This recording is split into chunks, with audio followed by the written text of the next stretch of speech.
The final step in any data science process is deploying the results. This is where you share with others the work that you've done so that they can see it, they can use it, and they can understand the data from it. This has three parts. The first is sometimes required, but not always, where you may need to anonymize the results. Not everything in the data is meant for the audience's eyes. There may be personally identifiable information here, in which case, before deploying it, you will need to mask, for example, customer names, credit card details. Some of this may be meant for a public audience. So you may want to further anonymize data. You may want to tweak some numbers, but mostly you want to make sure that people cannot identify the source of the data or cannot identify business secrets out of it. The second thing that you need to do is build an application out of the analysis that you've done. You've built a model, you've created a set of visuals. All of these must be put together in a form that people can see it, use it. And this has to be, thirdly, hosted somewhere, a place where people can access it and visit and share with others. In this module, we're going to look at the various tools and libraries that we use for these. When it comes to anonymizing data, you could either use a tool or you could use a library. There are many tools and many libraries available. In this module, we'll only be looking at tools. Specifically, we'll be looking at one tool, ARX, which you can use to purely using a user interface anonymize the data that you have. But this is not the only approach to anonymization. It's not just that you have to mask data. Sometimes you may choose to create fake data to replace existing data. And this is the approach that libraries like Faker take. Let me show you an example of where you might need to anonymize data. We were once working with a European brewery, and they said, we need to help our plant managers understand which products they are procuring from multiple vendors. So we put together a dashboard for them. This is what it looks like, where for each of the plants, we have the number of vendors that they're purchasing from every week. So in this week, they purchased from 3 vendors, but this week they purchased from 7 vendors, which is not great. And then there were some plants which were purchasing from as many as 15 vendors. Now, when sharing this with a client, it's fine to put in the actual plant names. But when sharing it publicly, at the very least, we have to anonymize it so that people can't identify which plant it is. And one simple way of doing that is simply by masking it with plant 14, plant 1, plant 2, company 1, company 10, and so on. There are other anonymization strategies as well. To anonymize the product name, for example, we use a combination of 3 words like intelligent concrete gloves, or there's fantastic rubber shirt, sleek wooden ball J, sleek wooden ball M, and so on, which all fall under certain categories. So granite shoes is a category under which we have gorgeous granite shoes P, wooden ball is a category under which we have sleek wooden ball J. This kind of anonymization is helpful when you have hierarchical data and people will be able to talk about it like it's a real thing. This was created using Faker. Keep in mind that just by anonymizing information, you may not necessarily have made it impossible for people to identify the source. It's certainly still possible for them to make a reasonably informed guess on the underlying data. So, anonymization is an area that is quite sensitive, and tools alone will not suffice. You certainly will need to take a close look at it post facto and see if it's really fully been anonymized. Some of the industries where anonymization is critical are in, let's say, pharmaceuticals, where people run clinical trials, they get information about the person, but when submitting to a regulatory authority, they have to make sure that all personally identifiable information is removed.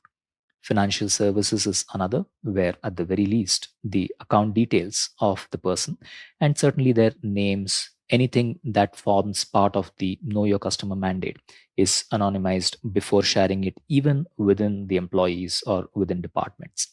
And this is true with regard to pretty much any kind of data that has information about a person. The second thing that you want to do as part of deploying the results is building the app itself. Now, there are many ways in which we can build an app, and a data app is typically built in one of 3 ways. It could either be through a notebook. You've seen notebooks through this course, and some places where you might create a notebook are on Kaggle or on Google Colab or just Jupyter notebooks on your own system. The advantage is that you're coding, you're seeing the results live, you can go back, change anything that you want, and then just save it. This becomes an app that someone else can take and use by making changes to it themselves. It's certainly easy for the person to create it. It's a little harder for the person to use it because they need to be familiar with coding and creating apps on their own. A slightly easier way of doing this is where you create a data app where you use libraries that are particularly meant for making it easier for users to consume this. Streamlit is an example in Python. Shiny is an example for R. And these libraries make the work of the developer a little harder, of the data scientist a little harder, because you've got to now think about how the user is going to use it. But they provide a number of widgets that allow the users to change the inputs, for example, and automatically change the output. So your coding environment isn't changed too much, but it takes the user a step further towards understanding it. The most user friendly but least developer friendly approach is that of building a full fledged web app. Here, you think about how exactly the application needs to be seen, be used. You think entirely from the user perspective and do whatever it takes to build the application. And libraries like Flask, Tornado, these are quite commonly used to build such applications. In fact, Jupyter itself is an application that's built on top of Tornado. Let's take a quick look at what a Streamlit app looks like. That's the one um, tool to build an app that we're going to be covering in this course.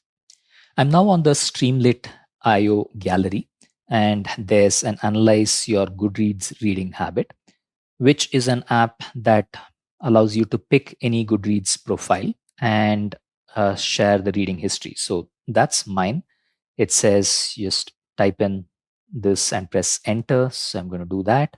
First, let me copy my Goodreads user profile, paste it again here, and press enter. Now, it's analyzing the reading history. Did it? Yeah, it's still running.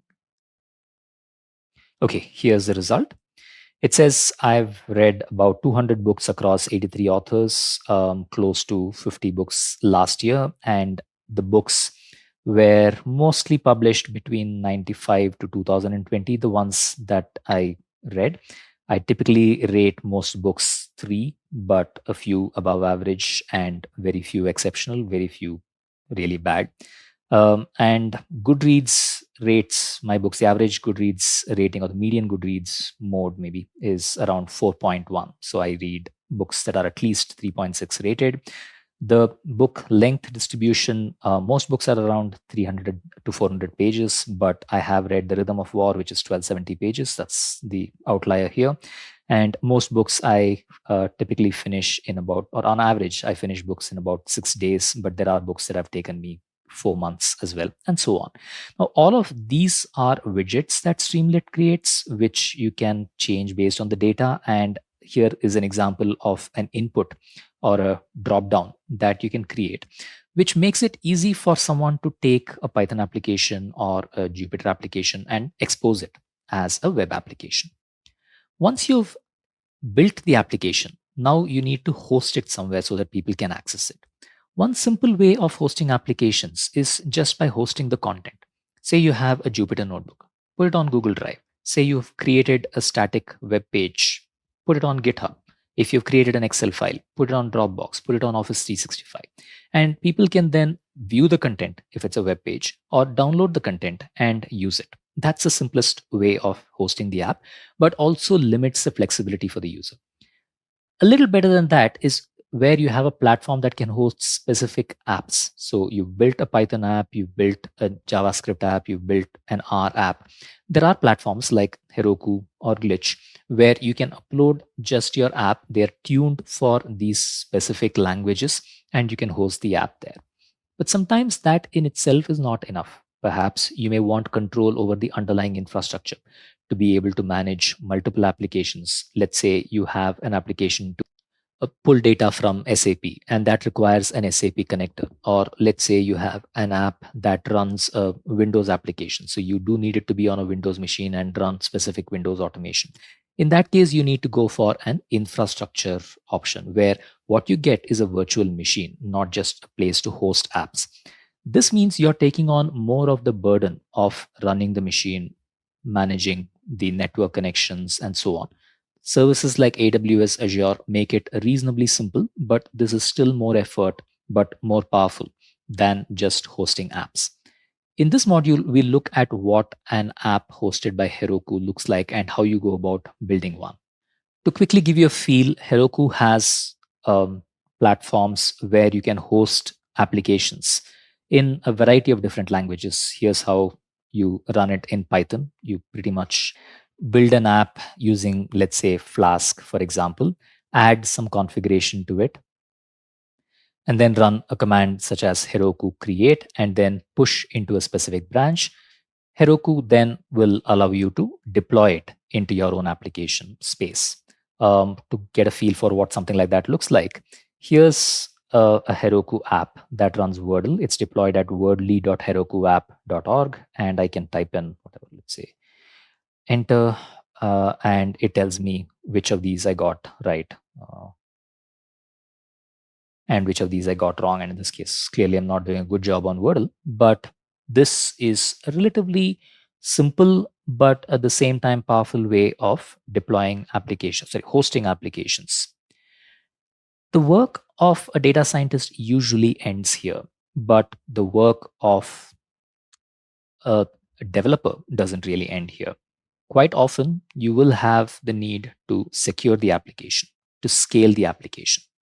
And these are things that are often part of what's called DevOps, or operations for development. On the other hand, the first three are broadly subsumed under what one would call ML ops, or machine learning ops, where you're looking at just up to the point where people can start using it and you're automating most of the results. Both of these are rapidly developing areas. In this module, what I'd like you to do is just take a broad glance at the tools we'll be covering: ARX, Streamlit, and Heroku. Try them out, but don't be focused too much on the specifics of the tools. Take a look instead at what it is we are trying to accomplish, what are some of the other tools in the space, play around a bit more with them. And when the time comes for you to actually apply these, you will find that you have a much broader understanding and an idea of what to use when.